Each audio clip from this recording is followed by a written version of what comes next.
대한민국 정부가 수립되고 나서 다른 나라와 아무런 관계가 없이 우리나라 독자적으로 군대를 파견한 적은 현재까지 없습니다. 이라크, 아프가니스탄, 동티모르, 아프리카의 몇 나라들에 우리나라가 군사들을 파견했습니다. 허나 대부분 유엔의 요청에 의해서였으며 미국에서 정식으로 파병 요청을 해왔을 때 국회에서 찬반을 거쳐서 통과하여 파견한 경우가 다입니다. 군대를 파견하는 것은 현실적 경제적으로는 손실이 가져옵니다. 그러나 다른 나라와 협정을 맺게 되면 협정을 맺을 때 유리한 조건을 갖추게 됩니다. 또한 국가적으로 많은 이익을 챙길 수도 있습니다. 아시다시피 우리나라는 이제 세계의 경쟁력이 굉장한 수준에 이르렀습니다. 우리나라가 독자적으로 이라크나 아프가니스탄이나 동티모르나 아프리카에 군대를 파병한 것은 아니고 유엔에서 요청을 해왔기에 파병했습니다. 그러나 이것을 그렇게 받아들이는 사람은 별로 없습니다. 대부분 미국이 뒤에서 우리에게 요구하고 있기 때문에 그것 때문에 눈치를 보면서 파병한 경우가 허다합니다. 여러분이 아실 겁니다. 우리나라가 미국과 맺고 있는 조약이 있습니다. 한미 우호 조약입니다. 그리고 한미 방위 우호 조약이 있습니다. 이 둘 다의 내용은 그런 것입니다. 다른 나라가 이 조그마한 한반도를 침범했을 때 미국이 군사와 무기를 보내어 도와주겠다라는 조약 내용입니다. 이것을 국가 간의 조약이라고 합니다. 또 어떤 때는 협정이라고 합니다. 이것을 오늘 본문을 가져오면 언약이라고 합니다. 우리들끼리의 말로 하면 약속이라고 합니다. 오늘 본문은 하나님과 이스라엘 백성 사이의 조약, 약속, 협정, 언약을 내용으로 하고 있는 본문입니다. 강하고 크신 손을 펴서 이스라엘 백성을 애굽 땅에서 구원하겠다. 하나님이 1절에 말을 합니다. 왜 이스라엘 백성들을 하나님이 구원하시는가? 그들과 언약을 맺었기 때문이다. 이렇게 말합니다. 가나안 땅 곧 그들이 거류하는 땅을 그들에게 주기로 그들과 언약하였더니 4절에 그렇게 되어 있습니다. 그러니까 하나님의 백성은 하나님께서 조약을 맺은 백성입니다. 하나님의 성도는 언약 백성이다. 이렇게 불리워지기도 하는 것입니다. 이 언약이라는 말을 조금 더 잘 풀어놓은 것이 7절의 내용입니다. 7절을 보면 너희로 내 백성을 삼고 나는 너희 하나님이 되리니 이렇게 되어 있습니다. 이게 언약, 조약이라는 말은 하나님이 우리를 하나님의 백성으로 삼은 것이고 우리는 하나님의 백성이 되었다. 그리고 하나님은 우리의 왕이시다. 이런 의미가 되어집니다. 이스라엘 백성들은 굉장히 연약한 백성입니다. 하나님께서 애굽 살이를 하면서 고통당하고 있을 때에 강한 손을 펴서 애굽 바로와 애굽 사람을 치겠다라고 합니다.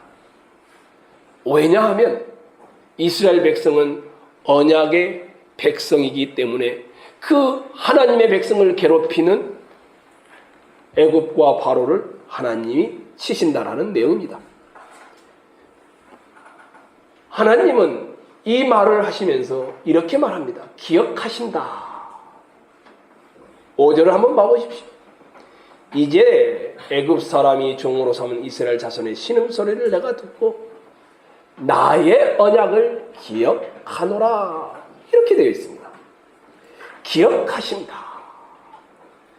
하나님 스스로 말씀했던 것을 하나님이 기억하고 때가 됐으니까 내가 약속한 조약을 내가 이루겠다.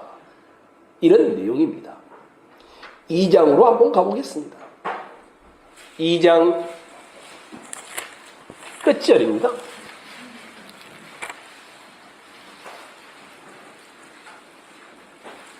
24, 25절 한번 읽을까요? 같이. 시작. 하나님이 그들의 고통 소리를 들으시고 하나님이 아브라함과 이삭과 야곱에 세운 그의 언약을 기억하사 하나님이 이스라엘 자손을 돌보셨고 하나님이 그들을 기억하셨더라. 하나님은 기억하신다.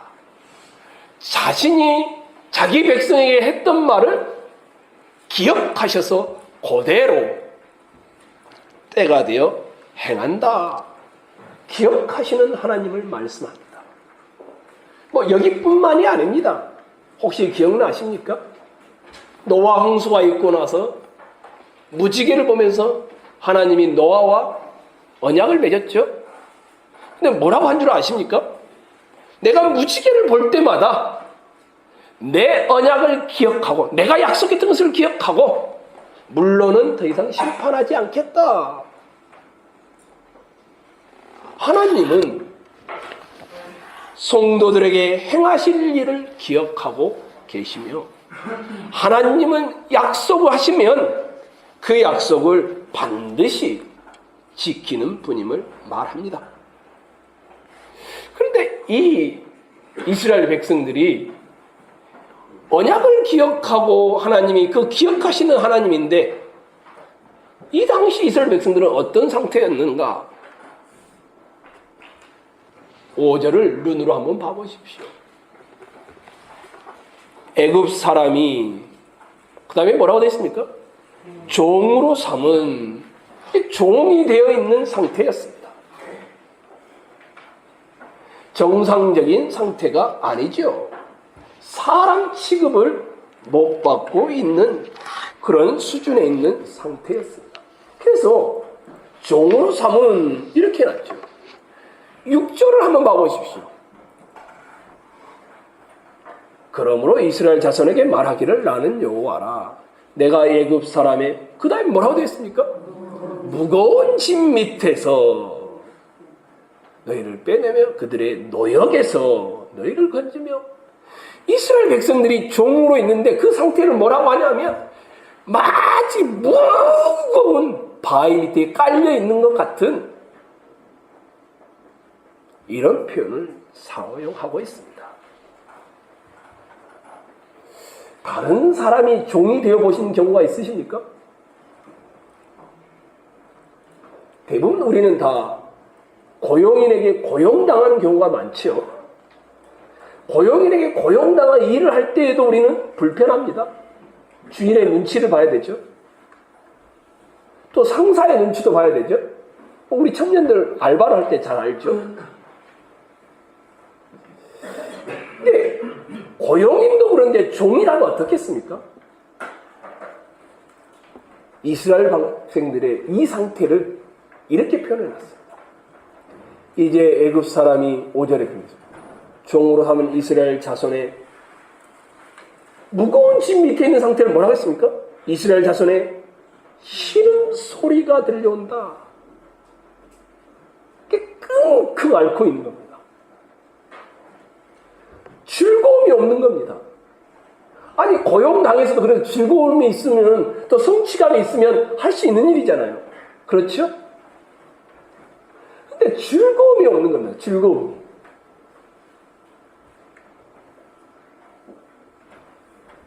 이런 비참한 자리에서 고난이 지나쳐서 고통의 신음을 바라고 있는 이스라엘 백성들. 이럴 때 하나님이 언약을 기억하고 그 언약을 기억하고 개입하는데 강한 손으로 개입하겠다라고 합니다.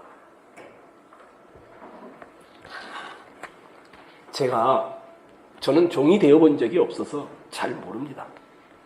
근데 몸이 정말 피곤하면 이 신발도 무겁게 느껴질 때가 있어요. 이 입고 있는 옷도 얼마나 무거운지 그런 느낌을 받을 때가 있습니다. 사람이 어려운 일을 당하게 되면 그 짐이 무겁습니다.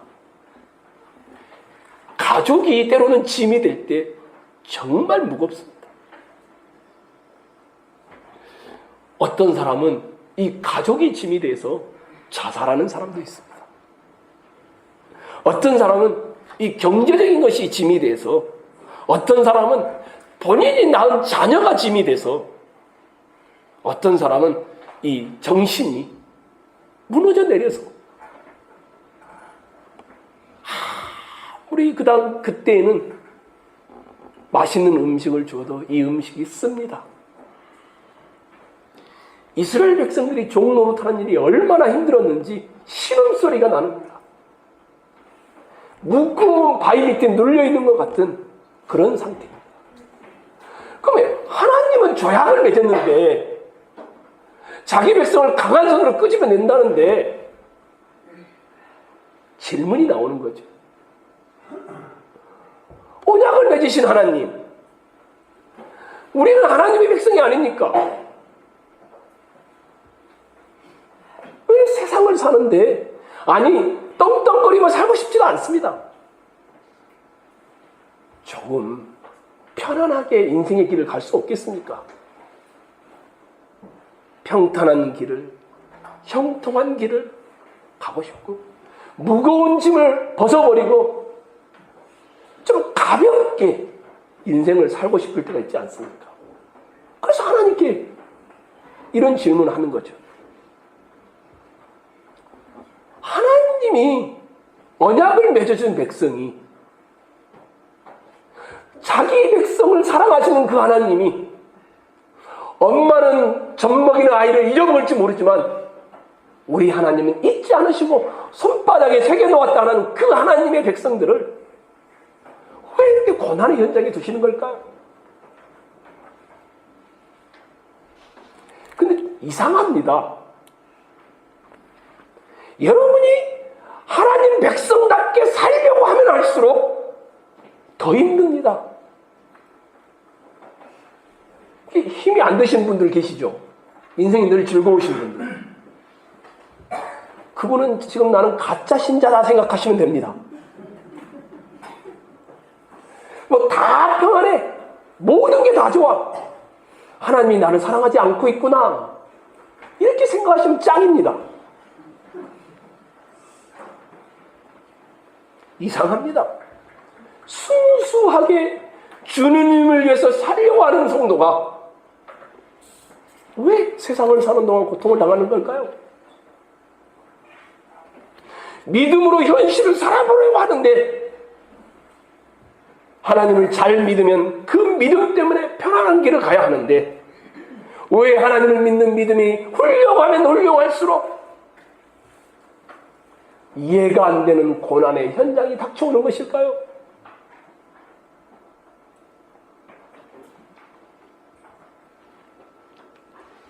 이스라엘 백성들은 언약 백성입니다. 내가 아브라함과 이삭과 야곱에게 언약한 것을 기억하라. 너희를 찾아왔다고 말합니다. 모세와 아론을 통하여 너희에게 왔다. 건져내겠다고 합니다. 강한 손을 들어. 근데 현실의 자리는 건져내는 것은 고사하고 신음소리가 나오고 무거운 짐 밑에 있는 것 같습니다. 왜 그럴까요? 언약 백성이 왜 세상에서 고난을 당할까요? 하나님의 목적이 있겠죠?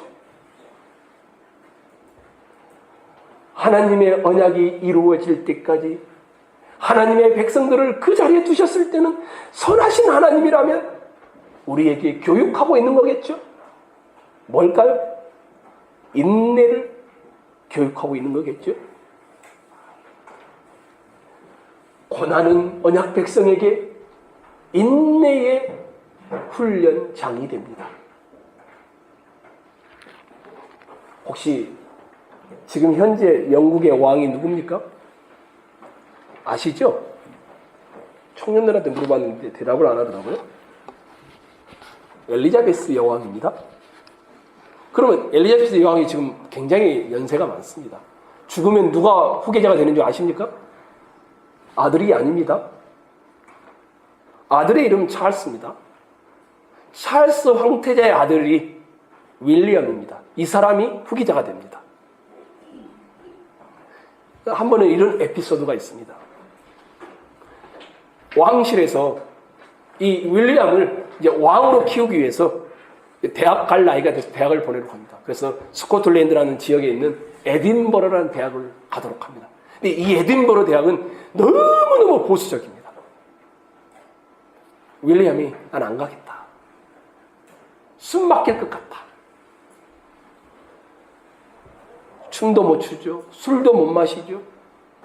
여자친구도 마음대로 못 사귀죠. 난 그래서 그 대학을 안 가겠다. 그리고 윌리엄이 선택한 대학이 세인트 앤드류 대학이었습니다. 영국에 있는. 왜 이 학교를 선택했냐면 학생회 회장이 우리 학교를 오면 함께 술 마시러 가고 춤추러 가고 네 하고 싶은 거 다 하게 해주겠다. 그래서 그 학교를 선택을 했습니다. 근데 윌리엄은 왕위를 계승할 1순위였습니다. 세인트 앤드류 대학을 갔는데 춤과 술은 고사하고 그 대학을 갔는데도 불구하고 보디가드들이 어디를 못 가게 다 막고 절제를 시키는 겁니다. 왜? 왕이 될 아이였기 때문에, 현 여왕의 손자였기 때문에, 황태자의 아들이기 때문에 마음대로 살라고 풀어주지 못했습니다. 가둬두기도 하고 윌리엄이 볼 때는 모든 것이 고난으로 보였을지 모르지만 왕으로 준비해 가도록 준비시키는 과정이었습니다. 왕이 될 자질을 길러주는 훈련의 기간이었습니다. 이것이 윌리엄에게는 고난이었을지 모릅니다. 근데 왕이 될 자에게 가야 할 훈련의 방법이었습니다. 만일 하나님이 여러분을 언약 백성으로 삼았는데 너희 마음대로 살아라. 그러면 어떻게 되겠습니까? 하나님 백성다운 모습은 다 사라져버립니다. 인내의 법을 배우지 못합니다. 하나님이 이 땅에 두신 이유가 없어집니다. 하나님 백성에게 고난을 주는 것은 인내를 통하여 성속을 만들어가기 위해서였습니다. 사람이 편안한 삶을 살면요 절대 자라나지 않습니다. 우리 동양을 한번 봐보십시오. 공자, 노자, 맹자, 동양 사람들이 조선을 포함해서 다 현인들로 추앙했던 사람들입니다. 근데 이 사람들이 어느 시대 사람들인 줄 아십니까? 중국의 춘추 전국시대의 사람입니다. 중국의 춘추 전국시대는 눈 뜨고 나면 나라가 뒤집히고 왕이 바뀌고 왕이 죽고 늘 전쟁 가운데 있었습니다. 중국 역대 역사에서 가장 뛰어난 현자들이 이 시기에 다 나왔습니다. 공자, 노자, 맹자. 동양만 그러는 것이 아닙니다. 그리스란 나라 아시죠? 우리 청년들 하면 잘 알 겁니다. 소크라테스, 아리스토텔레스, 플라톤, 세계적으로 유명한 철학자들입니다. 이 사람들이 그리스에서 나왔는데 어느 시대냐면 가장 그리스 역사에 전쟁이 많았던 시기입니다. 편안하면요 생각이 자라나지 않습니다.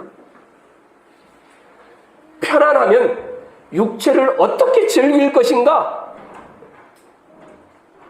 이것만 생각합니다. 사람이 어려운 일을 만나면 자기가 살아남기 위해 몸부림을 치게 되고 부지런히 뛰어다니게 됩니다. 그래서 육체적으로 정신적으로 성장해 가는 것입니다. 그래서 고난은 일반적으로도 사람에게 성장을 가져다 줍니다. 여러분 자녀들 이상하죠? 많이 고생한 아이가 나중에 부모님께 효도합니다. 모든 것을 다 적용해주는 컸던 아이는 부모님을 쳐다보지도 않습니다. 자기가 잘나서 한 줄 압니다. 아이들 기를 때 절대 편안하게 해주지 마십시오. 개고생을 시키십시오. 그러면 여러분께 효도합니다. 건이하고 윤희도 지금부터 알바를 시키고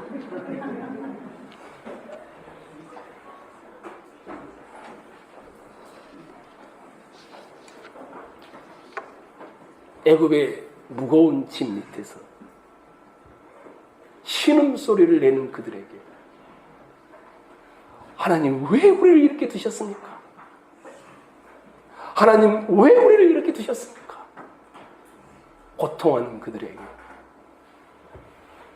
하나님의 백성다움을 만들어가는 가정이라고 우리가 나눴습니다.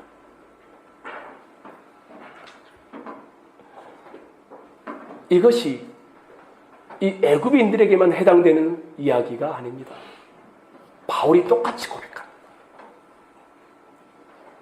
사도 바울이 고린도후서 1장 8절 9절에 제가 읽어드릴게요.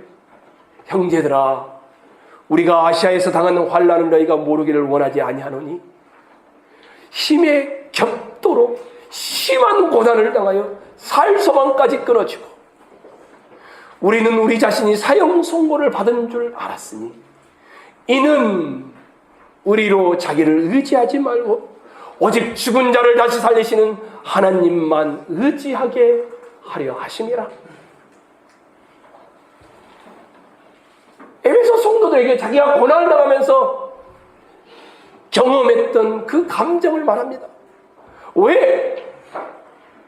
이는 우리로 하나님만 붙들고 살게 하기 위하여 하나님이 죽을 고생 가운데 두셨게 하셨다.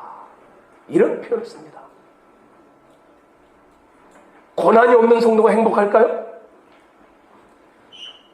히브리서 말씀에 따르면 고난이 없는 성도는 사생자입니다.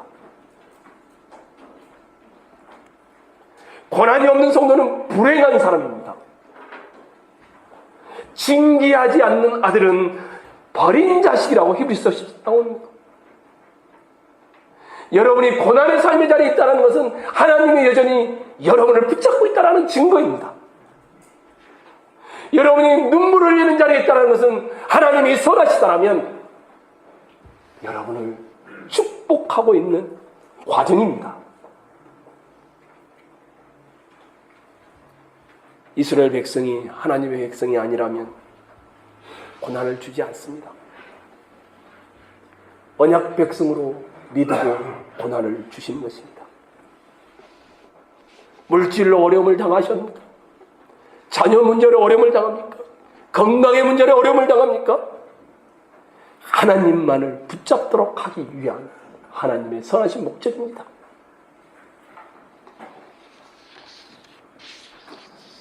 세상 사람들은요, 영원한 세계가 믿지 않습니다. 단지 현실입니다. 영혼에 대해 관심이 없습니다. 그래서 그들은 이 세상을 사는 근거가 돈과 지위와 미모, 아름다움 뿐입니다. 그런데 고난이라는 것은 이런 것을 다 빼앗아 가니까 세상 사람들은 고난의 삶의 의미를 잃어버렸다고 말하고 그들은 거기에 절망을 하고 자살을 하는 겁니다. 어떤 것도 세상은 고난에 대해 답을 줄 수가 없습니다.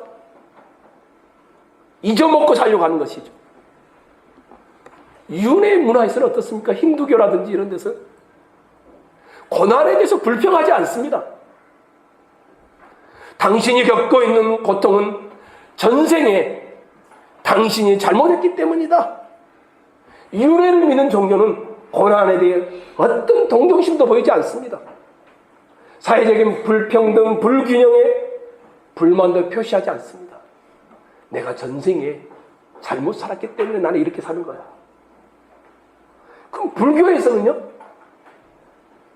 고난을 여러분 자신으로부터 분리시키라고 합니다. 그걸 해탈이라고 합니다. 실체가 있는데 실체가 아니라는 겁니다. 까먹으라는 겁니다.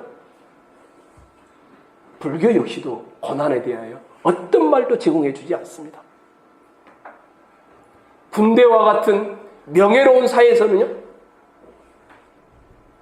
고난이 닥치면 힘들거나 눈물 보이면 안 돼. 이겨내야 돼. 강해져야 돼. 이런 식의 이야기만 하지 그 이상. 그러면 우리는요, 고난에 대해서 어떤 관점을 갖습니까? 여러분은 고난에 대해서 어떤 관점을 갖습니까? 하나님의 백성은 고난 당합니까? 안 당합니까? 이상한 기독교가 태생했습니다. 하나님의 백성이 고난당하면 잘못 믿기 때문이랍니다. 아닙니다. 잘 믿기 때문에 고난당하는 겁니다. 형통할 것이라고 합니다. 고난이 안 주어진다고 합니다. 그럴 리가 없습니다. 신자가 고난을 받습니다. 예수님을 한번 봐보십시오. 한 번도 고난과 분리되어 산 적이 없습니다. 고난의 한복판에서 모든 고난을 실제로 경험하셨습니다. 성경의 시편 150편 중에 3분의 1이 다 애가입니다. 슬픔의 노래입니다. 하나님이여 어찌하여 나에게 이런 일을 하십니까? 고통과 자신의 아픔을 쏟아내는 것입니다.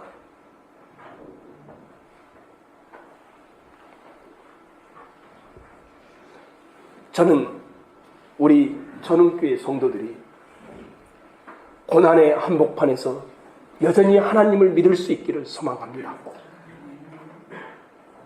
하나님은 선하십니다. 아무 이유 없이 고난을 허락하지 않습니다. 전능하신 하나님께서 우리에게 고난을 허락하셨다면 이유가 있는 것입니다. 현대인들은 이런 고난을 하나님이 허락할 리가 없다. 그래서 하나님이 안 계시다. 이렇게 치부해버립니다. 하나님에 대하여 우리가 모든 걸 다 알 수 없고 이해할 수 없음에도 불구하고 우리는 내가 그 이유를 발견할 수 없을 때조차도 하나님은 내 안에 특별한 이유가 있다는 사실을 믿는 것입니다. 왜 우리가 내가 생각할 수 없는 다른 이유가 있어서 하나님이 나를 고난의 현장에 두셨음을 믿지 못할까요? 예수님을 보지 못하기 때문입니다. 현대인들이 한번 봐보십시오. 십자가를 어떤 선도 십자가에서 발견하는지 못합니다. 그래서 십자가를 통하여 발견하지 못하는 게 신앙을 축복, 실패, 성공, 좌절, 성공이 안 주어지면 하나님이 안 계시다고 떠나가는 겁니다. 그리고 대충 사는 겁니다. 기독교는 하나님께서 고난받기 위해 이 땅에 오셨다고 주장하는 유일한 종교입니다. 예수님은 우리의 고통을 너무 잘 아십니다. 우리의 배고픔, 우리의 슬픔, 우리의 고문, 우리의 추위, 우리의 미움, 우리의 배반, 우리의 죽음의 고통을 너무 잘 아시는 분입니다. 우리의 구원을 위하여 모든 죄값을 다 치르신 분입니다. 만약 여러분이 고통받고 있다 하면 저는 그 이유를 잘 모릅니다. 하나님은 여러분을 사랑하지 않는 이유가 절대 아니라는 사실을 그러나 말할 수 있습니다. 여전히 여러분이 고통 중에 있어서 하나님은 여러분을 사랑합니다. 왜냐하면 예수님은 여러분을 위해 고난을 당하셨기 때문입니다. 고난과 악으로 누군가를 잃었을 때 천국은 우리에게 위로를 가져다 줍니다. 그리고 부활은 더 강력한 해답을 가져다 줍니다. 부활한 자가 되어 지금보다 더 영광스러운 몸을 입게 될 것을 바라보기 때문입니다. 그래서 기독교란 고난조차도 하나님의 축복으로 믿는 것입니다. 예수 그리스도가 십자가라는 고난을 통하여 부활이라는 영광을 누렸듯이 사랑하는 성도 여러분, 고난이 없이 신앙생활하기 위하여 기도생활하거나 경건생활 하신다면 기독교를 버리십시오. 절대 여러분에게 그런 걸 제공하지 않습니다. 우리가 믿는 이 예수 그리스도는 고난조차도 우리의 축복이며 선함의 가정임을 믿는 것입니다. 이스라엘 백성들이 얼마나 힘들었는지. 너희는 언약 백성이다. 내 강한 손으로 너희를 기어코 끄집어낼 것이다. 내가 기억한다. 고난의 현장에 신음하고 있고 무거운 짐 밑에 있고 종으로 살고 있는 것을 본다. 그러나 의미가 있다. 그런데 그들의 반응이 어떤 줄 아십니까? 9절 한번 봐보십시오. 9절 읽겠습니다. 시작.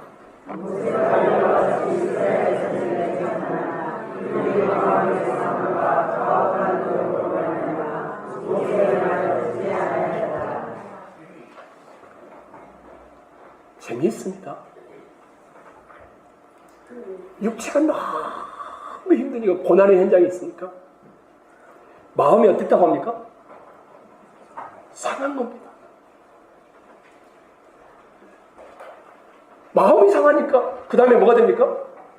하나님이 기억하고 있고 언약을 맺었고 고난 중에 선하시다는 걸 말해주는데 믿지 않는 겁니다.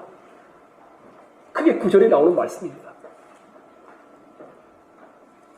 모세가 이와 같이 이스라엘 자손에게 전하나 그들이 마음의 상함과 가혹한 노역으로 말미암아 모세의 말을 듣지 아니하더라. 육체가 힘들고 고난에 빠지면 하나님의 말씀이 들려오지 않습니다. 왜냐하면 이 속에 마음이 상해 있기 때문입니다. 심령이 상하면 그것을 누가 일으키겠느냐? 잠언 18장에 나오는 말씀입니다. 마음이 상한 자에게 노래하는 것은 추운 날씨에 옷을 벗은 같고 소다이 위에 초를 부은 같으니라. 잠언 25장에 나오는 말씀입니다. 혹시 여기 계시는데 하나님의 말씀이 들려오지 않는 분이 계십니까? 마음이 상했기 때문입니다. 마음이 상하면 문제거리만 생각나지 빨리 예배 시간 때우고 가야 되겠다 이 생각을 하지 말씀으로 들려오지 않습니다.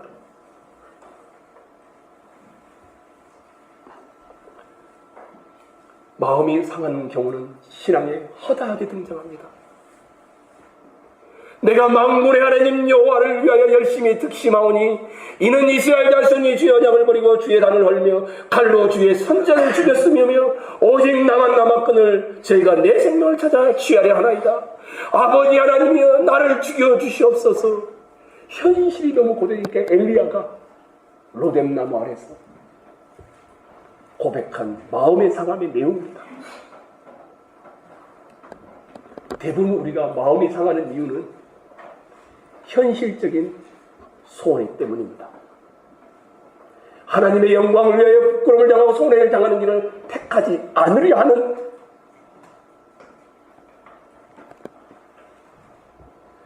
우리는 나에게 피해를 주거나 나를 부끄럽게 하거나 나를 자존심을 건드는 사람을 보면 마음이 상해서 그 사람의 말을 듣지 않습니다. 그런데요, 똑같은 삶의 자리에 우리 주님이 계셨습니다. 이사야 선지자가 이렇게 표현합니다.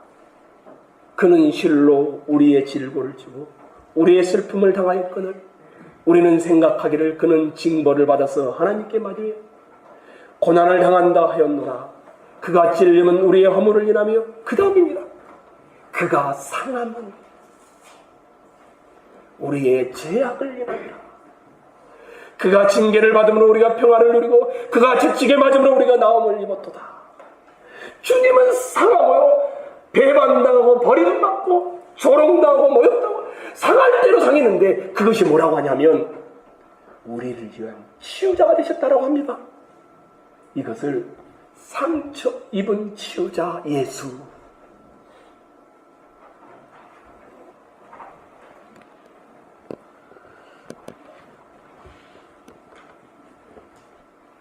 사랑하는 형제 자매 여러분,